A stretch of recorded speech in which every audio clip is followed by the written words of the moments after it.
Reporter breaking. UDF സർക്കാർ ആശമാർക്ക് നൽകിയ ഉറപ്പ് ആദ്യ ക്യാബിനറ്റിൽ തന്നെ പരിഗണിക്കണമെന്ന് സമരസമിതി.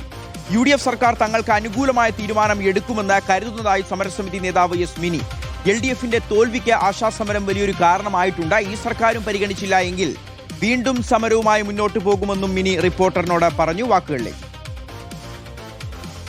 LDF ഗവൺമെൻറ് അവരുടെ പ്രകടന പത്രികയിൽ എഴുതി വെച്ചിരുന്നതാണ് 21,000 രൂപ മിനിമം വേതനം നൽകുന്നത്, മിനിമം കൂലി ഒരു ദിവസം 700 രൂപ നൽകുമെന്നുള്ളത്. പക്ഷേ അത് നൽകാതിരുന്ന ഘട്ടത്തിൽ, പ്രക്ഷോഭം അതിശക്തമായ ഘട്ടത്തിൽ UDF അന്ന് തീരുമാനമെടുത്തു. അവരുടെ അധികാരത്തിൽ വന്നാൽ ആദ്യത്തെ ക്യാബിനറ്റിൽ അങ്ങനെ ഒരു തീരുമാനം ഉണ്ടാകുമെന്ന്, വർധനമുണ്ടാകുമെന്ന് പ്രഖ്യാപിച്ചിട്ടുണ്ട്. തീർച്ചയായിട്ടും ഞങ്ങളത് പ്രതീക്ഷിക്കുകയാണ്. പ്രകടന പത്രികയിൽ അത് പ്രഖ്യാപിച്ചിരുന്നു, 21,000 രൂപയായി ഉയർത്തും എന്നുള്ളത്. എന്താണെങ്കിലും ഈ ഗവൺമെൻറ്റിനെ കൊണ്ട് അത് നടപ്പിലാക്കിക്കുവാൻ അവരുകൂടെ പരിശ്രമിക്കുമെന്നൊക്കെയാണ് പറയുന്നത്. ഭരിക്കുന്നത് ആരെന്നുള്ളത് ഞങ്ങൾക്കൊരു വിഷയമേ അല്ല. തൊഴിലാളികളുടെയും സാധാരണക്കാരുടെയും അരികുവൽക്കരിക്കപ്പെട്ടവരുടെയും ഒപ്പം ഗവൺമെൻറ്റുകൾ നിൽക്കേണ്ടുന്നത് ഒരു ജനാധിപത്യ സമൂഹത്തിൽ അനിവാര്യമായൊരു കാര്യമാണ്. അതിന് നിൽക്കുന്നില്ലെങ്കിൽ തീർച്ചയായും പ്രക്ഷോഭം മാത്രമേ ഉള്ളൂ വഴി. ആ വഴി തീർച്ചയായിട്ടും എടുക്കുന്നതിന് യാതൊരു തടസ്സവുമില്ല, മടിയുമില്ല. ശരി, അശ്വിൻ ഡിയോഗോ വിവരങ്ങൾ നൽകാനുണ്ട്. അശ്വിനി, സെക്രട്ടേറിയറ്റിന് മുന്നിൽ ആശമാർ നടത്തിയ സമരം ഈ ഒരു തെരഞ്ഞെടുപ്പ് ഫലത്തെ സ്വാധീനിച്ചിട്ടുണ്ട് എന്നുള്ളത് വ്യക്തമാണ്. 200 ദിവസത്തിലധികമാണ് സെക്രട്ടേറിയറ്റിന് മുന്നിൽ ഇരുന്ന് ഈ ആശാ സമരം നടത്തി. ഇവർ മുദ്രാവാക്യം വിളിക്കുകയും ചെയ്തു. ഉറപ്പായും ജനങ്ങളുടെ മനസ്സിലേക്കാണ് ആ മുദ്രാവാക്യം പതിച്ചത്. സ്ത്രീകൾ ഉൾപ്പെടെ അത് കാര്യമായി ഏറ്റെടുക്കുകയും ചെയ്തു. ഇപ്പോൾ ഈ മുഖ്യമന്ത്രി കസേരയ്ക്ക് വേണ്ടി ഈ തല്ലുകൂടുന്ന ഈ കോൺഗ്രസിന്റെ പ്രധാനപ്പെട്ട നേതാക്കളായിരുന്നു, നിത്യസന്ദർശകരായിരുന്നു ആ ഒരു സമരവേദിയിൽ. അവർ പലതരത്തിലുള്ള വാഗ്ദാനങ്ങൾ, ഈ ഓണറേറിയം വർധനയടക്കം ഇവരുടെ എല്ലാ ആവശ്യങ്ങളും സാധിച്ചു കൊടുക്കുമെന്ന് പലതവണ മാധ്യമങ്ങൾക്ക് മുന്നിൽ അടക്കം പറഞ്ഞതുമാണ്. അതിൽ ഇപ്പോൾ ഈ സമരസമിതി പൂർണ്ണമായും വിശ്വസിക്കുകയാണ്. എന്താണ് മുന്നോട്ടുള്ള സാധ്യത?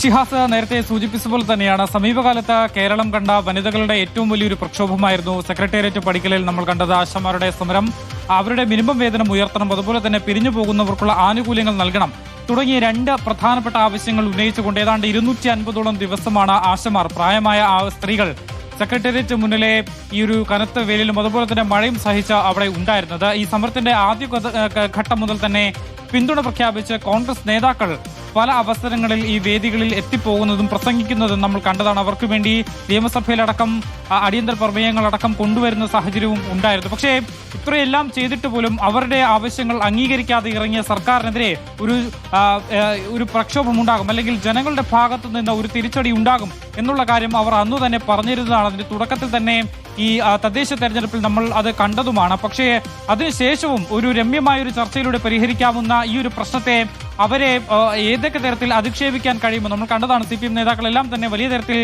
ഈ ആശാമാരെ അധിക്ഷേപിക്കുന്ന സമരത്തെ അടിച്ചമർത്താൻ ശ്രമിച്ചതുമൊക്കെ നമ്മൾ കണ്ടതുമാണ്. പല ഘട്ടത്തിൽ പോലീസിനെ ഉപയോഗിച്ച് പോലും ഇവർ ഈ മഴയത്ത് കെട്ടിയിരുന്ന ഇവരുടെ ഈ ടാർപോളിൻ പോലും അഴിച്ചു മാറ്റിക്കൊണ്ട് അവരെ അവിടെ നിന്നും മാറ്റാൻ ശ്രമിച്ചതെല്ലാം നമ്മൾ കണ്ടതാണ്. ഇതിന്റെ ഒരു കനത്ത തിരിച്ചടിയാണ് ഇപ്പോൾ ജനങ്ങളിൽ നിന്ന് ഉണ്ടായിട്ടുള്ളത് എന്നുള്ളതാണ് ആശമാർ പറയുന്നത്. മാത്രമല്ല, ഇപ്പോൾ ഈ ആദ്യം മുതൽ തന്നെ സമരത്തിന് പിന്തുണ അർപ്പിച്ചുകൊണ്ടുണ്ടായിരുന്ന UDF, അതായത് കോൺഗ്രസ് തന്നെയാണ് ഇപ്പോൾ ഭരണത്തിൽ ഏറാൻ പോകുന്നത്. ഈ ഒരു ഘട്ടത്തിൽ ഈ ഒരു കോൺഗ്രസ് ഭരണത്തിൽ അല്ലെങ്കിൽ UDF ഭരണത്തിൽ ഇവർക്ക് പ്രതീക്ഷയുണ്ട്. ഇവരുടെ ആവശ്യങ്ങൾ അത് ആദ്യ ക്യാബിനറ്റിൽ തന്നെ ഉൾപ്പെടുത്തിക്കൊണ്ട് പരിഹാരം കണ്ടെത്തും എന്നുള്ളതാണ് അവർ വിശ്വസിക്കുന്നത്. മാത്രമല്ല, ഇവരുടെ ആവശ്യങ്ങൾക്ക് ശാശ്വതമായ ഒരു പരിഹാരം ഉണ്ടാകും. ഇനി അഥവാ ഉണ്ടായില്ലെങ്കിൽ തുടർന്നും പ്രക്ഷോഭത്തിലേക്ക് ഇറങ്ങാൻ തന്നെയാണ് ആശമാർ തീരുമാനിച്ചിട്ടുള്ളത്. ആദ്യഘട്ടം മുതൽ വലിയൊരു പ്രക്ഷോഭം നമ്മൾ കണ്ടതാണ്. മുടിമുറിച്ചടക്കമുള്ള പ്രതിഷേധങ്ങൾ നമ്മൾ കണ്ടതാണ്. ആശമാരുടെ കണ്ണീർ നമ്മൾ കണ്ടതാണ്. സങ്കട പൊങ്കാലയടക്കം നമ്മൾ കണ്ടതാണ്. ഈ ഒരു വരാൻ പോകുന്ന ഭരണാധികാരികളിൽ മാത്രമാണ് ഇവരുടെ പ്രതീക്ഷ എന്നുള്ളത്. ഇനിയും ഈ വരുന്ന ഭരണാധികാരികളിൽ എങ്കിലും കണ്ണു തുറന്നെങ്കിൽ കടുത്ത സമരവുമായി മുന്നോട്ട് പോകാൻ തന്നെയാണ് നിലവിലിപ്പോൾ ആശമാർ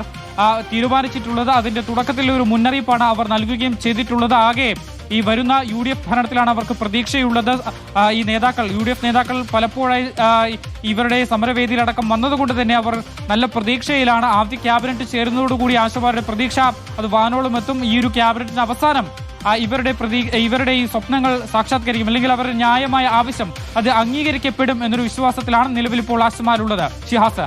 ശരി, അശ്വിനാണ് വിവരങ്ങൾ നൽകിയത്. ആശാ സമരം, അതുപോലെ PSC റാങ്ക് ഹോൾഡേഴ്സ് നടത്തിയ സമരം, അതുപോലെ അംഗനവാടി ജീവനക്കാർ നടത്തിയ സമരം, കേരയിൽ വിരുദ്ധ സമരം, ഇത്തരത്തിൽ ഒരുപാട് ജനകീയ സമരങ്ങൾ കഴിഞ്ഞ 10 വർഷം നമ്മൾ കണ്ടു. അവസാനത്തെ 5 വർഷം കൂടുതൽ സമരങ്ങൾ നമ്മൾ കണ്ടു. ഈ സമരങ്ങളെല്ലാം ജനഹൃദയങ്ങളെ സ്വാധീനിച്ചിട്ടുണ്ട്. ഈ സമരങ്ങളോട് സർക്കാർ, പ്രത്യേകിച്ച് മുഖ്യമന്ത്രി പിണറായി വിജയൻ സ്വീകരിച്ച വിരുദ്ധ സമീപനങ്ങൾ ജനഹൃദയങ്ങളിൽ കൊള്ളുകയും ചെയ്തു. അതുകൊണ്ട് തന്നെ ഈ സമരങ്ങളുടെ എല്ലാം ഒരു ഉൽപ്പന്നം കൂടിയാണ് ഇപ്പോഴത്തെ ഈ 2026 UDFന് കിട്ടിയ 102 സീറ്റോട് കൂടിയുള്ള ഒരു വലിയ വിജയം. അപ്പോൾ ഈ സമരക്കാർക്കൊക്കെ അന്നത്തെ UDFന്റെ കോൺഗ്രസിന്റെ നേതാക്കന്മാരൊക്കെ നൽകിയ ഒരുപാട് വാക്കുകളും വാഗ്ദാനങ്ങളും ഒക്കെ ഉണ്ട്. അതൊക്കെ വരും ദിവസങ്ങളിൽ എങ്ങനെ UDF സർക്കാർ പാലിക്കും എന്നുള്ളത് കൂടി ജനങ്ങൾ ഉറ്റുനോക്കുന്ന കാര്യമാണ്.